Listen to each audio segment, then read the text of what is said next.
Hari ini merupakan hari yang agak berat sebab kami terpaksa mengganggu keamanan beliau dan gali semula kubur beliau. Kenapa perkara ini harus dilakukan? Dalam perkongsian ini, Kions akan terangkan dalam adat resam Cina kenapa orang Cina menggali semula kubur.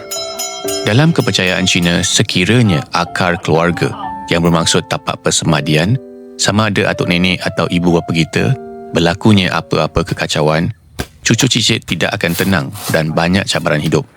Tambahan pula, dalam kes Kions ada situasi dan konflik yang kita mesti kena keluarkan dan semadikan ayah saya ke tempat yang lebih baik. Seperti yang dijangkakan, rangka ayah saya ditekan oleh papan keranda yang telah repuh dan disebabkan struktur perkuburan ini yang tidak seperti yang biasa, keranda yang repuh ini dibanjiri oleh air hujan yang meresap masuk dari atas menyebabkan rangka tulang ayah saya dibanjiri oleh air.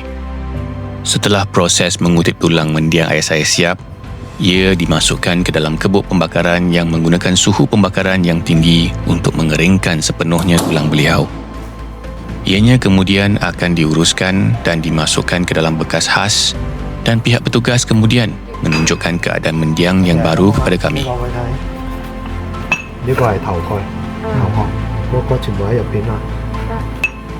Dengan jiwa yang lebih tenang selepas melihat keadaan ayah saya yang baru, kami sedia bertolak membawa ayah ke tempat persemadian yang baru.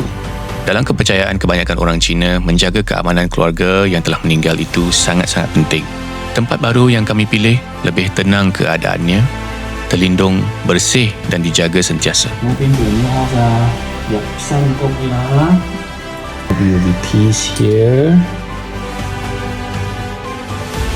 Kini kami percaya ayah lebih tenang dan kami pun rasa tenang dapat melaksanakan tanggungjawab kita sebagai anak beliau.